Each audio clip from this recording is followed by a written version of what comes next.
Hello buddies, let's go on. आज हम लोग इस वीडियो में पढ़ने जा रहे हैं ग्रामर का topic direct and indirect speech of class 4 lesson number 20 which is fully explained. तो चलिए बिना देरी किए शुरू करते हैं। और अगर आप इस वीडियो को पहली बार देख रहे हैं तो इस चैनल को सब्सक्राइब करना ना भूलिएगा और बेल आइकन दबाना भी मत भूलिएगा। So let's start chapter number 20। और अगर आप पहली बार इस वीडियो को देख रहे हैं और अगर आप स्टार्टिंग के चैप्टर 1 to 19 नहीं देखे हैं तब आप हमारे चैनल के प्लेलिस्ट में जाके ग्रामर एंड कॉम्पोजिशन क्लास 4 में उसे देख सकते हैं। So direct and indirect speech. Study the given sentences. यहाँ पे आप देख सकते हैं कि 4 सेंटेंसेस दिए गए हैं। पहले सेंटेंस है छवि says I am an intelligent girl. Second sentence है छवि says that she is an intelligent girl. Third है our music teacher said Rani dances well. Fourth है our music teacher said that Rani danced well. तो यहाँ पे आप देख सकते हैं कि कुछ लेटर स्मॉल लेटर में लिखे हुए हैं और कुछ यहाँ पे बड़े लेटर यानी कि कैपिटल लेटर्स में लिखे हुए हैं। तो यहाँ पे जो भी सेंटेंस स्मॉल लेटर ए और स्मॉल लेटर बी में लिखा हुआ है इसे हम लोग डायरेक्ट फॉर्म ऑफ स्पीच कहते हैं, क्योंकि इसमें एग्जैक्ट वर्ड्स जो भी स्पीकर है उसके एग्जैक्ट वर्ड्स को हम लोग इन्वर्टेड कॉमा के अंदर लिख के बताते हैं। जैसे कि इसमें कहा जा रहा है कि छवि सेज, यानी कि छवि ने कहा कि मैं एक इंटेलिजेंट लड़की हूँ। तो छवि यहाँ क्या है? स्पीकर है। स्पीकर जो एग्जैक्ट वर्ड्स वो बोली थी वही यहाँ पे इन्वर्टेड कॉमा में लिखा हुआ है, तो इसे हम लोग डायरेक्ट फॉर्म ऑफ स्पीच कहते हैं। और यहाँ पे आप जो देख सकते हैं कैपिटल लेटर में जो सेंटेंसेस लिखे हुए हैं इसे इनडायरेक्ट फॉर्म ऑफ स्पीच कहते हैं, क्योंकि इसमें जो स्पीच का सब्सटेंस होता है उसे कन्वे किया जाता है रिपोर्टेड वर्ड्स में। बहुत कंफ्यूजिंग लगा? तो इसे हम लोग इस तरह से सिंपल वे में कह सकते हैं कि जो भी स्पीकर कह रहा है उसे हम लोग अपने तरह से बता रहे हैं। जैसे कि छवि ने कहा कि वो एक इंटेलिजेंट गर्ल है, तो ये जो है ये इनडायरेक्ट फॉर्म ऑफ स्पीच है। इसमें हम लोग स्पीकर के एग्जैक्ट वर्ड्स को यूज नहीं करते हैं। ठीक है, एक और बार बता देते हैं, जो भी ये स्मॉल लेटर में सेंटेंसेस लिखे हुए हैं इसे डायरेक्ट फॉर्म ऑफ स्पीच कहा जाता है, क्योंकि इसमें डायरेक्ट स्पीकर जो बोला है वही हम लोग इन्वर्टेड कॉमा के अंदर लिख देते हैं। जैसे कि म्यूजिक टीचर ने कहा रानी डांसेस वेल, म्यूजिक टीचर ने यही कहा था, इसीलिए ये डायरेक्ट फॉर्म ऑफ स्पीच है। और जो कैपिटल लेटर्स में सेंटेंसेस लिखे हैं वो इनडायरेक्ट फॉर्म ऑफ स्पीच है, क्योंकि इसमें हम लोग छवि जो बोली थी उसे अपने लैंग्वेज में उसे कन्वे कर रहे हैं। हम लोग रिपोर्टेड वर्ड्स में रिपोर्ट कर रहे हैं किसी को कि हाँ छवि ने कहा था कि वो इंटेलिजेंट गर्ल है, तो इसे हम लोग इनडायरेक्ट फॉर्म ऑफ स्पीच कहते हैं। तो यहाँ पे भी वही लिखा है कि here sentences small letter A and small letter B are direct form of speech because exact words of the speaker have been reproduced with an inverted commas. तो इन्वर्टेड कॉमास के अंदर लिखते हैं। और sentences capital A and capital B are indirect form of speech because the substance of a speech is conveyed in reported words. तो यहाँ पे जो कैपिटल लेटर ए और कैपिटल लेटर बी में लिखा हुआ इसे हम लोग इनडायरेक्ट फॉर्म ऑफ स्पीच कहते हैं, क्योंकि इसमें हम लोग रिपोर्टेड वर्ड्स यूज करते हैं, किसी के बात को अपने तरीके से समझाते हैं। कंपेयर, यहाँ पे कुछ स्पीच दिए हुए हैं। पहला है डायरेक्ट स्पीच और दूसरा है इनडायरेक्ट स्पीच। तो एग्जाम में क्वेश्चन आते हैं कि डायरेक्ट स्पीच और इनडायरेक्ट स्पीच में डिफरेंस क्या है। तो पहला क्या आप लिख सकते हैं, डायरेक्ट स्पीच में exact words of speaker are conveyed. तो अभी मैंने कहा कि डायरेक्ट स्पीच में जो स्पीकर जो वर्ड्स बोलता है एग्जैक्ट वर्ड्स वही लिखा जाता है। तो डायरेक्ट स्पीच में हम लोग ये लिख सकते हैं। इनडायरेक्ट में substance of the speech in reporters words is conveyed. तो अभी हम लोगों ने ये भी जाना था कि जो इनडायरेक्ट स्पीच होता है उसमें जो स्पीकर ने कहा उसका एग्जैक्ट वर्ड्स हम लोग नहीं बोलते, को रिपोर्टर वर्ड में अपने तरीके से बताते हैं। तो यहाँ पे हम लोग लिख सकते हैं substance of the speech in reporter's word is conveyed. Direct speech में हम लोग लिख सकते हैं sentences are separated by inverted commas. तो अभी हम लोगों ने देखा था कि जो डायरेक्ट स्पीच वाले सेंटेंसेस थे उसमें हम लोगों ने इन्वर्टेड कॉमास लगाया था। इन्वर्टेड कॉमा के अंदर वो एग्जैक्ट वर्ड्स हम लोगों ने लिखा था। और जो इनडायरेक्ट स्पीच है उसमें हम लोग कंजंक्शन यूज करते हैं, दैट लगाते हैं। Sentences are joined by conjunction that. तो यहाँ पे आप लोगों ने एग्जाम्पल देखा ही है कि इसमें डायरेक्ट में आप देख सकते हैं our music teacher said Rani dances well. तो रानी डांसेस वेल जो है वो इन्वर्टेड कॉमा के अंदर है। और जो इनडायरेक्ट स्पीच है इसमें लिखा है our music teacher said that. यहाँ पे दैट लग गया है, तो ये जो दैट कंजंक्शन लग गया है इसे हम लोग इनडायरेक्ट स्पीच कहते हैं। You should know reporting verb, the part before comma is known as reporting verb. Reporting verb किसे कहते हैं? कॉमा के पहले जो पार्ट होता है उसे हम लोग रिपोर्टिंग वर्ब कहते हैं। दूसरा है reported speech, the part with in inverted commas is called reported speech. तो इसमें आप लोग कंफ्यूज बिल्कुल मत होइएगा, रिपोर्टिंग वर्ब और रिपोर्टेड स्पीच दोनों ही अलग चीजें हैं। रिपोर्टिंग वर्ब वो चीज होते हैं जो कि कॉमा के पहले होते हैं, कॉमा के पहले जितना भी पार्ट होता है वो हम लोग रिपोर्टिंग वर्ब कहते हैं। और जो रिपोर्टेड स्पीच होता है वो हम लोग इन्वर्टेड कॉमा के अंदर लिखते हैं। जो भी इन्वर्टेड कॉमा, आप जो ये साइन देख रहे हैं क्या है, ये इन्वर्टेड कॉमा है, तो इसके अंदर आप जो भी सेंटेंस लिखोगे उसे आप रिपोर्टेड स्पीच कहोगे। Changes to be kept in mind while saying something indirectly, जब हम लोग कुछ इनडायरेक्टली बोलते हैं यानी कि डायरेक्ट स्पीच का यूज नहीं कर रहे, इनडायरेक्ट स्पीच का यूज कर रहे हैं, तो इसमें हम लोगों को कुछ चीजें याद रखनी पड़ती है। जैसे कि पहला है चेंजेस इन टेंसेस। तो एग्जाम्पल में आपने देखा था कि जब हम लोग इनडायरेक्ट स्पीच में बोलते हैं तो उसमें हम लोग अपना टेंस बदल देते हैं। तो अभी हम लोग पढ़ते हैं, read the following sentences and understand the change of tenses. तो अभी हम लोग सेंटेंसेस पढ़ेंगे और इससे हमें पता चलेगा कि हम लोग टेंस कहाँ बदलते हैं।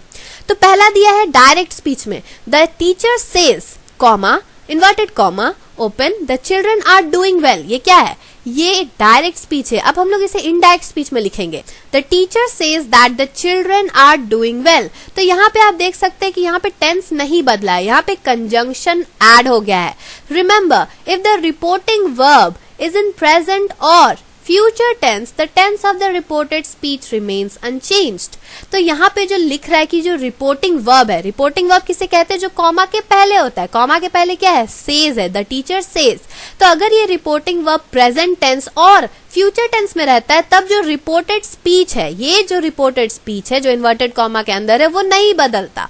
यहाँ पे आप देख सकते हैं कि यहाँ पे सेज जो है ये प्रेजेंट टेंस में है, तो क्या लिखा हुआ है, the teacher says, conjunction add हुआ that the children are doing well. यहाँ पे कोई टेंस नहीं चेंज हुआ। तो ये याद रखने वाली चीज है कि अगर रिपोर्टिंग वर्ब प्रेजेंट या फ्यूचर टेंस में होता है तब रिपोर्टेड स्पीच नहीं बदलता। यहाँ पे भी लिखा है वी से टू हर, वी से यानी कि ये प्रेजेंट टेंस में है, हम लोग क्या बोले उसे, you are reading a comic story, ये डायरेक्ट स्पीच है। तो यहाँ पे हम लोग लिखेंगे we tell her that she is reading a comic story.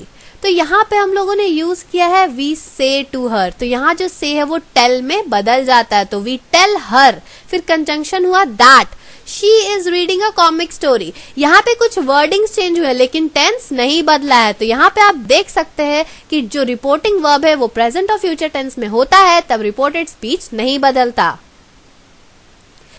If the reporting verb is in past tense, the tenses of the reported speech are changed as given below. अगर reporting verb यानी कि comma से पहले वाला part जो है वो past tense में है तब reported speech का tense जो है वो बदल जाता है। कैसे? अगर reporting verb past tense में है तो reported speech जो कि present indefinite में वो past indefinite में चेंज हो जाएगा। अगर reported speech present continuous में है तो past continuous में चेंज हो जाएगा। प्रेजेंट परफेक्ट से पास्ट परफेक्ट में, प्रेजेंट परफेक्ट कंटिन्यूअस से पास्ट परफेक्ट कंटिन्यूअस में, पास्ट इंडिफाइनाइट से पास्ट परफेक्ट में, पास्ट कंटिन्यूअस से पास्ट परफेक्ट कंटिन्यूअस में, पास्ट परफेक्ट से नो चेंज। अगर पास्ट परफेक्ट में हुआ रिपोर्टेड स्पीच और रिपोर्टिंग वर्ब पहले से ही पास्ट टेंस में है तब रिपोर्टेड स्पीच में कोई बदलाव नहीं आता है। पास्ट परफेक्ट कंटिन्यूअस में पहले से ही रिपोर्टेड स्पीच है तब उसमें कोई चेंज नहीं आएगा। अगर रिपोर्टेड स्पीच में विल का इस्तेमाल हुआ है तब वो वुड में चेंज हो जाएगा। शैल का अगर इस्तेमाल हुआ है तो शुड में चेंज हो जाएगा। कैन कुड में चेंज हो जाएगा। मे माइट में चेंज हो जाएगा। अगर मस्ट यूज हुआ है तो कोई चेंज नहीं होगा। और टू ये भी एक वर्ड है तो इसमें भी कोई चेंज नहीं होगा। टू प्लस वर्ब अगर ये चीज यूज किया हुआ है, टू लगा के एक वर्ब लगाया हुआ है तब उसमें भी कोई चेंज नहीं होगा। और अगर यूनिवर्सल ट्रूथ है तो उसमें तो बिल्कुल कोई चेंज नहीं होगा। यूनिवर्सल ट्रूथ क्या होता है? यूनिवर्सल ट्रूथ एक ऐसा सेंटेंस होता है वो हमेशा सच ही होगा कि sun rises in the east, ये यूनिवर्सल ट्रूथ है, इसे आप लोग चेंज नहीं कर सकते। सन ईस्ट में ही उगेगा, वेस्ट में कभी नहीं उगेगा। सेकेंड बातों का हम लोग को याद रखना है चेंजेस इन प्रोनाउंस। जब हम लोग चेंज करते हैं डायरेक्ट से इनडायरेक्ट में तो प्रोनाउन भी चेंज होता है। Read the following sentences and understand the changes of pronoun. तो अभी हम लोग कुछ सेंटेंसेस पढ़ेंगे और प्रोनाउन कैसे चेंज होता है उसके बारे में जानेंगे। पहला डायरेक्ट स्पीच है, he said I am speaking the truth. he said that he was speaking the truth। तो पहला जो है ये डायरेक्ट स्पीच है, दूसरा क्या है इनडायरेक्ट स्पीच। इसमें आप देख सकते हैं आई जो है वो ही में चेंज हो गया। क्यों? क्योंकि ये ही है, स्टार्टिंग में ही लिखा है, तो यहाँ पे ही जो है वो बोल रहा है I am speaking the truth, मैं सच बोलता हूँ। तो अगर जब आप उसे इनडायरेक्ट स्पीच में बोलोगे तो he said that he was speaking the truth, तो आई जो है वो ही में चेंज हो गया। तो यहाँ पे आप देख सकते हैं प्रोनाउन कैसे बदल रहा है। दूसरा सेंटेंस देखते हैं। The teacher said to Shyam you are right. Teacher Shyam को बोलती है you are right. The teacher told Shyam that he was right. तो यहाँ पे आप देख सकते हैं यू जो है वो ही में बदल जा रहा है, तो ये प्रोनाउन चेंज हो रहा है। अब आप मुझसे पूछोगे कि ये सेड जो है वो टोल्ड में क्यों चेंज हो जा रहा है, तो ये आप हमेशा बात को याद रखिएगा कि अगर सेड दिया है, सेड क्या है ये पास्ट टेंस में और इसके आगे टू लगा है, तो सेड जो है वो हमेशा टोल्ड में चेंज हो जाता है। ठीक, अगर इसी तरह सेज दिया होता जो कि प्रेजेंट टेंस में होता है, सेज टू दिया होता, तब वो जो सेज है वो टेल में बदल जाता। उसका एग्जाम्पल हम लोगों ने यहाँ कहीं देखा था। हाँ, यहाँ पे आप देख सकते हैं कि जो लिखा है वी से टू हर, तो से टू जो है ये टेल हर में चेंज हो जाता है। तो इस तरह से कुछ कुछ बातें याद रखनी चाहिए। तो यहाँ पे हम लोग प्रोनाउन की बात कर रहे थे, तो प्रोनाउन में क्या चेंज हुआ, यू जो है वो ही में चेंज हो गया।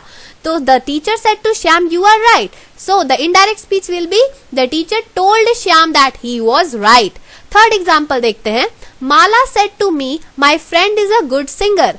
तो माला मुझे बोलती है कि मेरी दोस्त एक गुड सिंगर है, अच्छी सिंगर है। तो उसे अगर हम लोग इनडायरेक्ट स्पीच में लिखते हैं तो Mala told me that her friend was a good singer. तो इसमें जो माई है वो हर में चेंज हो गया। तो ये जो आप सोच रहे होगे कि ये यू ही में कैसे चेंज हो गया, आई ही में कैसे चेंज हो गया, माई हर में कैसे चेंज हो गया, तो ये आप लोग सेंटेंस देख के तुरंत पता लगा लोगे कि क्यों चेंज हुआ। तो इसमें प्रोनाउन मेन है फोकस की प्रोनाउन कैसे बदल रहा है। तो डायरेक्ट से इनडायरेक्ट में जब आप जाते हो तब या तो कंजंक्शन लगता है दैट, सेड जो है वो टोल्ड में बदल जाता है और प्रोनाउन भी चेंज होते हैं। Remember, change first person pronouns as per subject of the reporting verb. अभी मैंने कहा कि ये जो माई हर में कैसे बदल रहा है, यू ही में कैसे बदल रहा है, ये कैसे पता चलेगा। ये जो फर्स्ट पर्सन होता है प्रोनाउन का, जो प्रोनाउन हम लोग बदल रहे हैं वो रिपोर्टिंग वर्ब के सब्जेक्ट पर डिपेंड करता है। रिपोर्टिंग वर्ब क्या है, जो कॉमा के पहले होते हैं उसे रिपोर्टिंग वर्ब कहते हैं। रिपोर्टिंग वर्ब का सब्जेक्ट बोले तो सबसे पहला वर्ड, यहाँ पे आप देख सकते हैं, यहाँ पे पहला वर्ड क्या है रिपोर्टिंग वर्ब का, ही मतलब ही, एक लड़का का बात किया जा रहा है। तो जो प्रोनाउन है वो चेंज हो गया ही में। Change second person pronoun as per object of the reporting verb. और जो सेकेंड पर्सन होता है प्रोनाउन का, आप लोगों ने प्रोनाउन के बारे में पढ़ा होगा, first person, second person, third person. तो ये जो सेकेंड पर्सन होता है प्रोनाउन का, उसे आप लोग रिपोर्टिंग वर्ब के ऑब्जेक्ट से चेंज करोगे, ठीक है।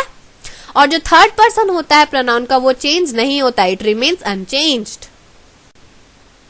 नेक्स्ट, तीसरी चीज जो हमें याद रखने की जरूरत है वो है change of words expressing nearness in time और place into words expressing distance.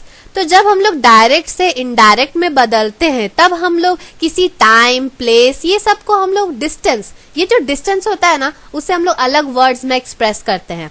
For example आप देख लीजिए, Ram said I am not feeling well today. तो ये क्या है, डायरेक्ट स्पीच। राम ने कहा I am not feeling well today.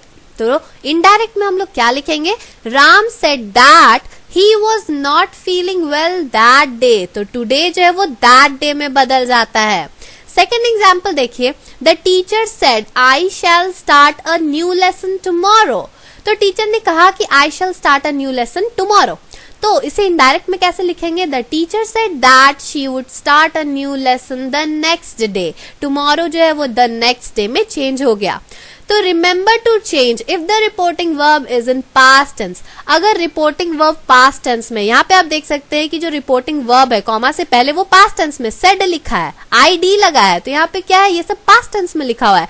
तब जब रिपोर्टिंग वर्ब पास्ट टेंस में होता है तब डायरेक्ट स्पीच से इनडायरेक्ट स्पीच में क्या क्या चेंजेस आती हैं। अगर डायरेक्ट स्पीच में हेयर दिया है तो वो इनडायरेक्ट में देयर में बदल जाता है। दिस दिया है तो दैट में चेंज हो जाएगा, नाउ है तो देन में चेंज हो जाएगा, टुडे है तो तो दैट डे, जैसे कि यहाँ पे चेंज हुआ था। टुमारो है तो द नेक्स्ट डे, जो कि यहाँ पे चेंज हुआ था। और यस्टरडे है तो द प्रीवियस डे। इस तरह से चेंज होता है। Note, said to is changed to told and says to is changed to tell। ये मैंने आपको पहले ही बता दिया था कि जो said to अगर आता है डायरेक्ट स्पीच में तब वो इनडायरेक्ट में told में बदल जाता है, और अगर says to आता है तब वो इनडायरेक्ट में tell में बदल जाता है। तो ये बहुत ही आसान चैप्टर था। उम्मीद है आपको ये बहुत अच्छे से समझ आया होगा। और अगर आपको इसी तरह और भी चैप्टर्स का एक्सप्लेनेशन चाहिए या किसी दूसरे सब्जेक्ट का चाहिए तो हमें कमेंट करके जरूर बताइएगा। और if you like this video, don't forget to like, subscribe and share. Thank you. Subscribe please.